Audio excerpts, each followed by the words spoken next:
Summer వచ్చిందంటే సంవత్సరానికి సరిపడా నిల్వ పచ్చడ్లు ప్రతి ఒక్కరు ఇంట్లో పెడుతూ ఉంటారు కదా! అందులోనూ మామిడికాయ చట్నీ అయితే కంపల్సరీ పెట్టాల్సిందే.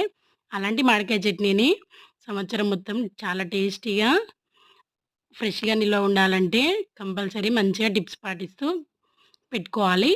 మేమిక్కడ పెద్ద సైజున్న 10 మామిడికాయలనైతే తీసుకొని వాటిని కట్ చేసుకొని కరెక్ట్ కొలతలతో మామిడికాయ చట్నీ అయితే పెడుతున్నాము. మీలో ఎవరికైనా యూజ్ అవుతుందేమో చూసేయండి.